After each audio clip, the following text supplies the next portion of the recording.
Hi, this is Sean D'Souza, and you're listening to the 3-Month Vacation Podcast. This podcast isn't some magic trick about how to work less. Instead, it's about how to really enjoy the work that you do and to enjoy your vacation time.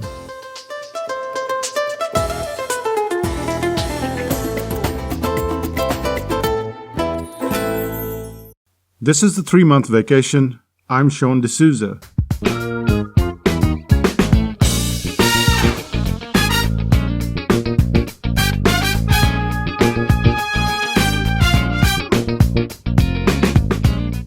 A friend wrote to me today and asked me what seemed like a pretty straightforward question. She expected a response of about 5 lines, maybe 6.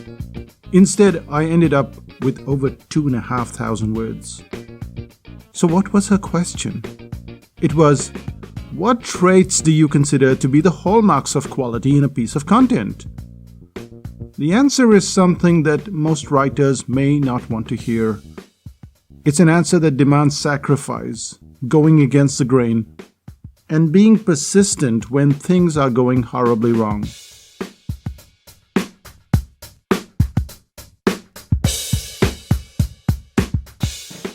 Still interested? Well, here goes. So, what is a piece of content that enriches us so deeply? What is it that makes us believe we're in the mystical land of Hogwarts? I'd say there are 3 points: contrast, lack of pandering, and the gap between style and ability. Let's start with contrast. It's the year 1986. John Heritage and David Greatbatch have an itch to scratch. They're studying applause and what causes it. So they embark on what could be considered one of the most boring tasks in the world. They analyze politician speeches. 476 of them. And what were these 2 poor souls looking for? Applause. That's what they were keen to find. Why was it that one speech received total silence while the other speeches got applause? But not just applause, but applause twice per minute. 19,000 sentences later, they had a clue. It was contrast. The brain was no longer dormant. Contrast brought a smile to their faces and cheering followed.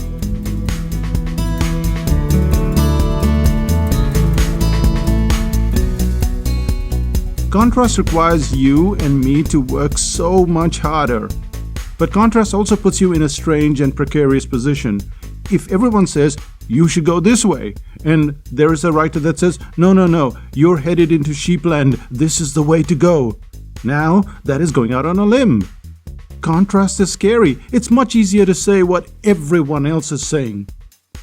If you want to start with the hallmark of quality, contrast is where you start. Let's take an example of contrast. Let's say you're writing about a subject such as productivity, for example. Now, productivity doesn't bring to mind any sort of rest or sleep, does it? Instead, the enduring message of productivity has almost always been one of focus and concentration. It's always been one of working out astounding efficiencies to do more work than ever before. At this point in time, let's say your article talks about sleep. It talks about taking the weekends off. It even goes on to suggest that you take several months off every year. You've shaken up the force a bit, haven't you? You've created a counterforce that at first might seem impossible to defend. Yet that's what great writing is about. Conceptually, it stands out and picks a topic that's contrarian. But not all topics need to be contrarian to have that hallmark, do they?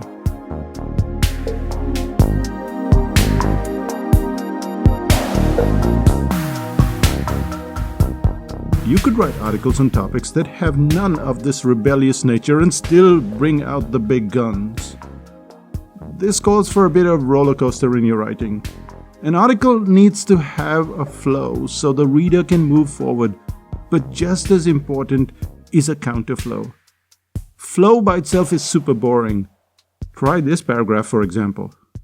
We went to the airport. There was no traffic on the highway. got through check-in and immigration in next to no time.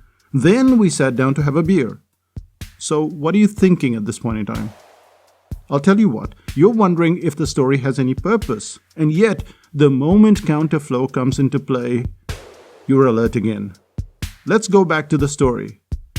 You've had your beer when a police officer walks up with a grim face. That's drama. That's contrast. And the hallmark of an excellent article is the ability to insert contrast into various sections of your article.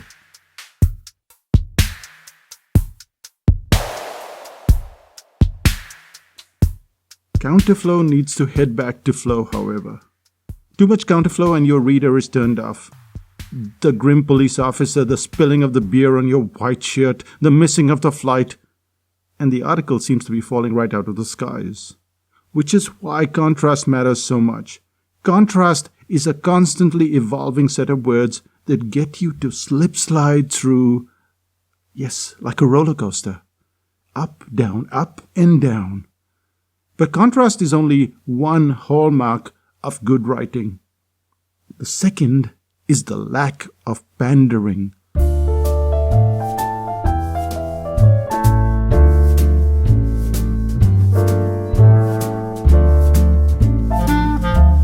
Clients often ask me if I write articles with keywords in mind. The answer is no. I never have, and I've been told I can get 10 times the traffic if I pander to keywords, but frankly, I don't care. The moment you pander, you're not really writing for yourself. Most of the greatest writing is not done for another. Most outstanding writing is done to clear the cobwebs from your mind. You know this feeling well if you've tried to do a bit of a project like writing a report or a presentation or a book. There are a million thoughts floating through your mind and none of them seem to sit well until you put them down on paper. The reason why I wrote a book on the secret life of testimonials wasn't because a client asked me to do so. I wrote it because I had these floating ideas in my head. And when I started writing the book, I expected to complete between 20 to 30 pages. Now, there was a good reason for me to have this pagination estimate. I'd already written a book on testimonials earlier, and the first edition stopped quite firmly at 30 pages. Imagine my surprise when I went past 30 onto 40 and then over 75, sailed past 100 before settling at 125 pages. When you pander, you lose your soul.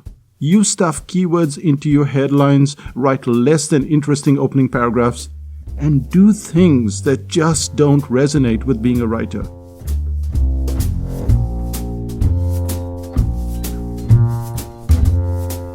And we know this to be true with one simple test. Would you use those same words if you were writing the article back in 1995? Pandering means a compromise that doesn't allow you to walk step by step with the best possible work. No one is saying that you have to be this crazy, independent soul forever. All of us end up pandering in some shape or form. The great artist and sculptor Leonardo da Vinci was known to be a lover of nature. He hated war, and yet he created some of the most destructive weapons of his time. And his patron, Cesare Borgia, was one of the most hated men in all of Italy. Pandering, at some level, is almost inevitable. Yet, Leonardo didn't stay in Panderland forever. He moved on. He created work that was enduring, and mostly for himself. He didn't want or expect you to see La Gioconda, better known as the Mona Lisa. He did that for himself, to make himself happy. Galileo stopped pandering.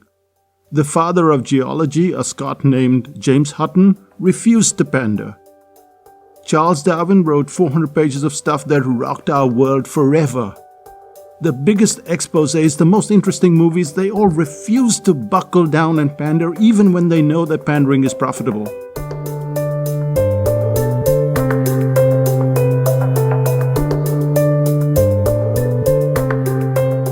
So where's the happy medium between doing what you love versus pandering? It's impossible to tell, but when you create a benchmark for yourself, You can decide whether you have time and the resources to create better work, or just work that's good enough. Just work that's good enough for the masses. At first, you may have no option. You've got a mortgage to pay, mouths to feed, and life is about meeting those obligations. To go down in flames before starting is not a good strategy. But then, as you get more comfortable, it's time to go out on a limb. At Psychotactics, we set a benchmark for ourselves. We wanted to work 9 months in a year and take 3 months off. Our income has been almost identical since 2007. We don't need to double our income, double our clients, or do any of that stuff that others find so endearing. This allows us not to pander. We know we can reach our goals easily and still do the projects that are exciting and rewarding. Pandering is an obstacle we all have to learn to overcome. It applies to life just as it applies to your writing. You can be enslaved by headlines like 7 ways to attract clients. You can stuff keywords into all your content to attract the search engines, but every time you do, you're running your soul on the pander grater. So that's the second hallmark of great work, the move away from panderland. Which takes us to our third hallmark of great work. It's about the gap. We try, but we can never close the gap.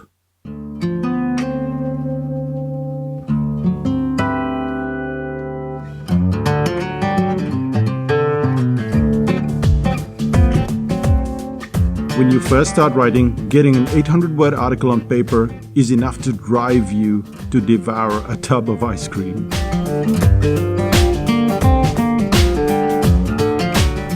In time, however, your brain works out what needs to be done.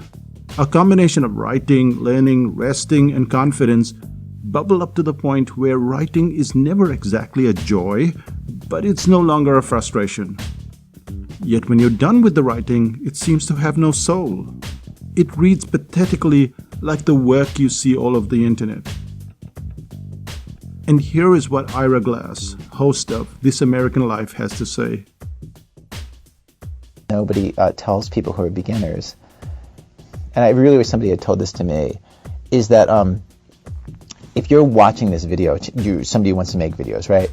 And all of us who do creative work, like, we get into it, and we get into it because we have good taste. Do you know what I mean? Like, you want to make TV because you love TV. You know what I mean? Because there's stuff that you just love. Okay? So you've got really good taste, and you get into this thing that I don't even know how to describe, but it's like there's a gap. That for the first couple of years that you're making stuff, what you're making isn't so good. Okay? It's not that great. It's really not that great. It's trying to be good. It has ambition to be good, but it's not quite that good. But your taste, the thing that got you into the game, your taste is still killer. And your taste is good enough that you can tell that what you're making is kind of a disappointment to you. You know what I mean? Like, you can tell that it's still sort of crappy.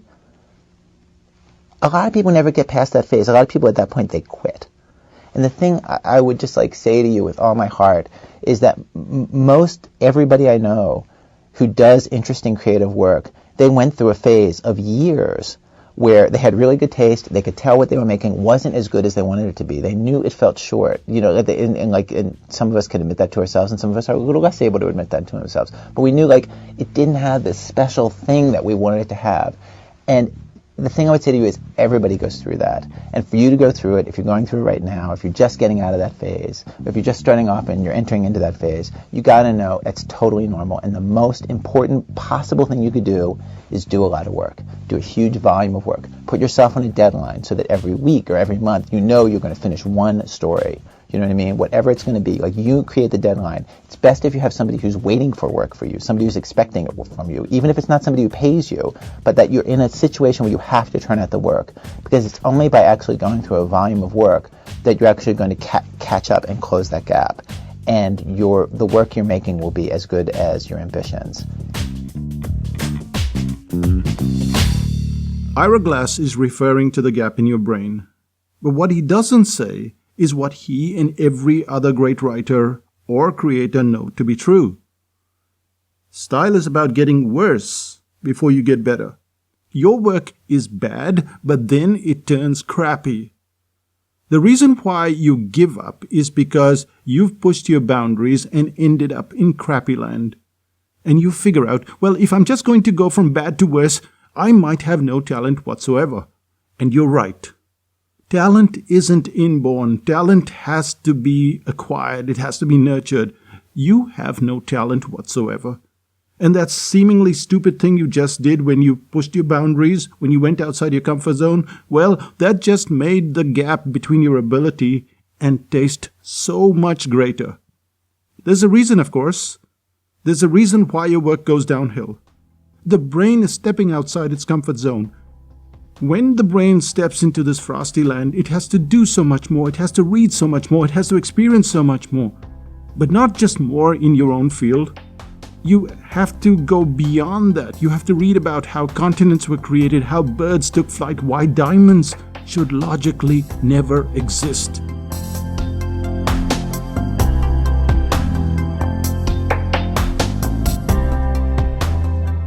When you read many authors, copy many authors, but also push your reading and copying way beyond your immediate field of knowledge.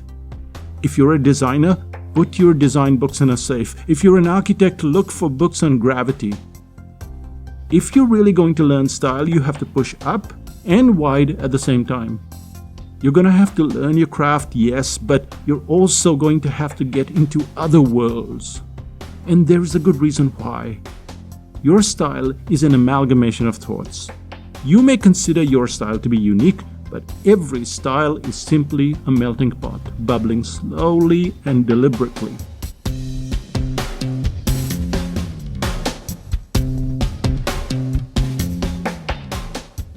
A lot of style seeps in when you're reading, but there's also a factor of copying.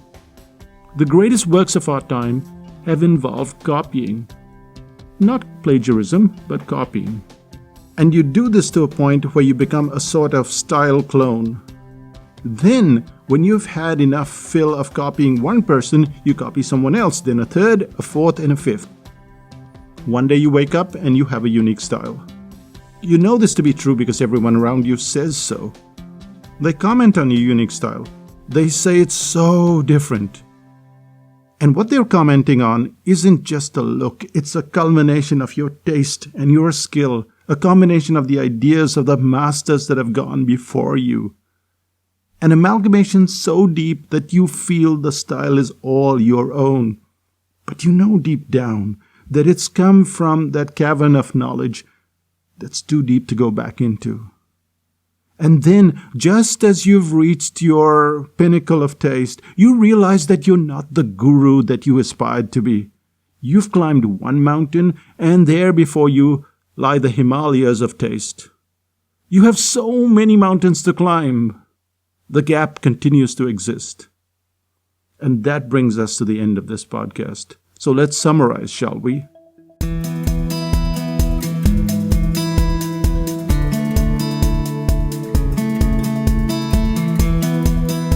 The first thing is contrast.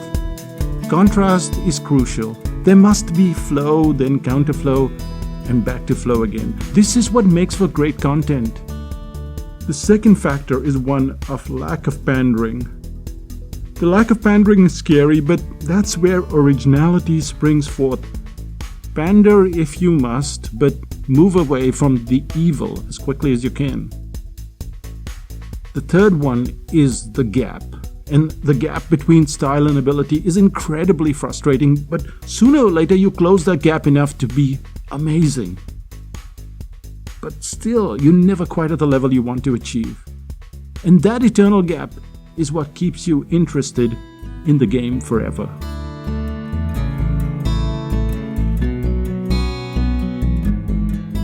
So what's the one thing that you can do today? The one thing that you can do today is to never give up. When we continue along this pathway and we're going after that style, we realize that our ability is not where it should be. And yet, we never give up. And the reason why you don't give up is because you're an inspiration to others. You may not think that you're an inspiration to others, but yes, you are an inspiration to others. When others see you fail, when they see you give up, you're an inspiration for giving up. When they see you battle forward, you're an inspiration for battling forward. And it's so good to feel like you've accomplished something when you reach that mountain. And one of the things that enable you to get up that mountain is a guide. And that's what we do at Psychotactics. We have these courses that help you get to that style, get to that ability. So that gap that you're feeling, well, sometimes it's just because you need the right guide. And that's what talent is really about. It's about a teacher, a system, and a group. And that's what a Psychotactics course is made up of. So if you're considering learning to draw, well, that's something that's way beyond most people's ability. But to learn to draw cartoons, that's like Mount Everest. And you're going to learn how to do that when you join the cartooning course. Or if you want to learn how to write headlines, then you can join the headline course. Now, the cartooning course starts up on 22nd August, but the bookings are on August 6th. You want to mark that in your calendar and you want to be on that waiting list. So go to psychotactics.com/DaVinci, DaVinci.